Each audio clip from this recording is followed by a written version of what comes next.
Okay, so tomorrow, on Thursday, the quiz is going to be on work and kinetic energy and gravitational potential energy, not conservation of energy. So I wanted to review a couple things about work. Work is done on an object when a force is applied and the object moves.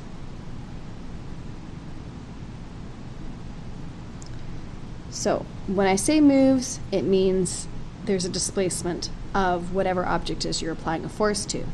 So if we have a box and you apply a force, it moves that box through a displacement. Okay? Now, there's a gain in energy because we know if we apply a force, we cause an acceleration, and if there's an acceleration, there's an increase in velocity, which means in turn we increase the kinetic energy. So there's two different ways we can look at whether or not we did work. We can look at it in terms of kinetic energy, or we can look at it as force and displacement. Okay? So when we talk about work being done, we need to think about two things. Work equals force times displacement. Okay? Both of those two things have to happen for work to be done. So there are three cases where no work is done.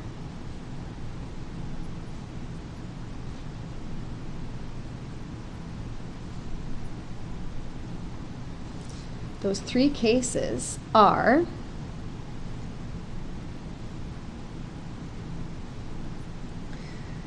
let's, for example, use example pushing on a wall. Pushing on a wall. So here's a wall. You could be pushing extremely hard, but does that wall move? No. The displacement of the wall is 0. Therefore, no work is done. Mathematically,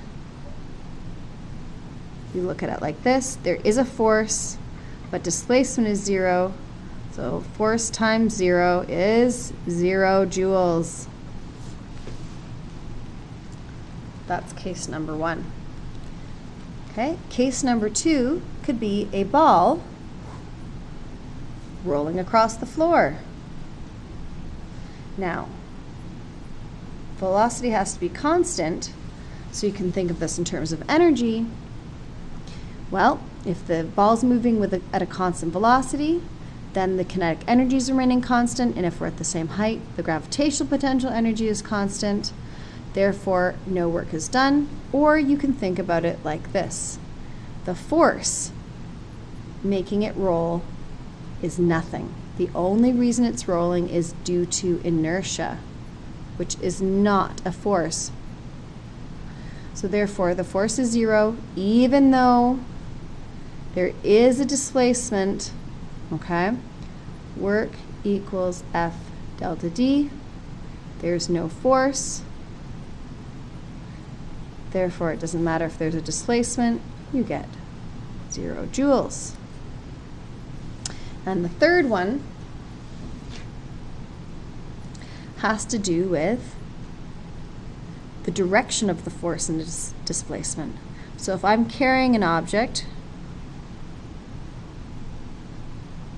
okay, if I have a box in my hand and I'm moving across the floor with it, yes, I've given it a displacement, but I'm applying a force upwards, which happens to be equal to the force of gravity.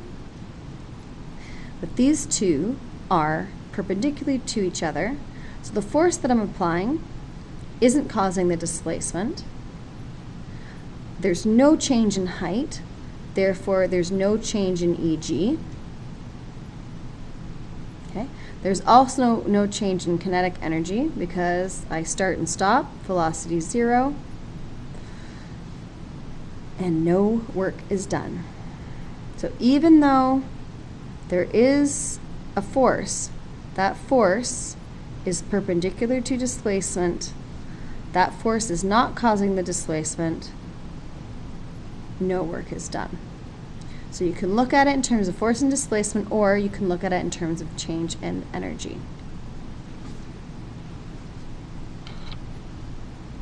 So that's when no work is done. 3 different ways. You should also understand positive and negative work.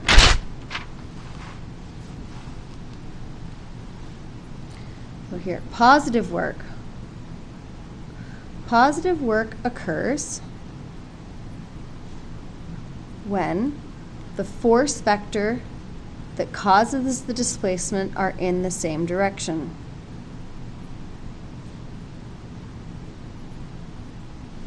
Okay? You can also think of it as it's increasing its velocity because there's a force, therefore there is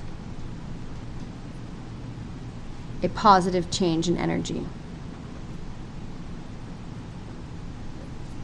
That's plus VE, positive. Okay? Negative work occurs when F and delta D, the displacement, are in opposite directions. You could think of this in terms of friction. So if I have a box here and it's moved through a displacement this way, but friction acts in the opposite direction, friction slows things down. If it slows it down, that means that's a reduction in velocity. If that's a reduction in velocity, that leads to a decrease in kinetic energy. And so we're changing the energy, but it's a loss. So that work done in terms of change of energy is a negative number because it's a loss. Better to use the word decrease though. Okay? Now if you go back and look in your notes, make sure you understand the difference between these two things and also the total work done. So in the last lesson, or the first lesson we did about this, there was an applied force on a box.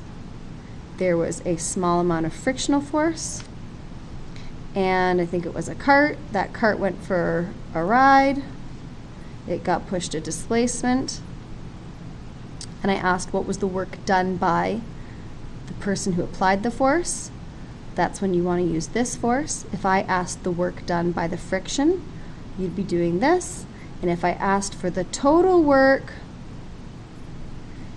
you could have used F net, because the net force is the sum of all the forces that act on this object over this displacement. So make sure you pay attention to the wording of the question to see if I'm asking for the work done by the person applying the force, the work done by the friction, or the total work done. Those are important differences that can catch you. And you should also make sure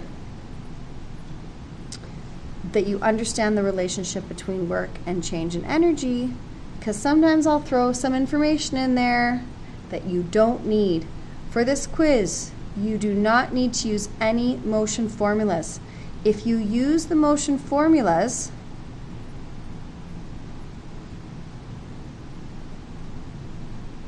that means you're assuming that F was constant the whole time and A is constant. This is not always true. So for this quiz coming up, use work is equal to change in energy. Work is equal to F delta D. For those of you who want to take the time to understand the dot product, I went over that in class. And then we also have EG is equal to MGH, or EG, change in gravitational potential energy, And that delta H just means you haven't chose a reference point of H equal to 0. This one you have chosen a reference point of H equal to 0. And then we have the kinetic energy. Okay. You could also use the change in kinetic energy. Again, that just means work done. Okay. And I don't want to put delta V squared because that's not what it is. It's V2 minus V1, those squared. I just kind of squish that in. But if you look back at your notes or the previous videos, you'll understand what I'm talking about here. Thanks and good luck tomorrow.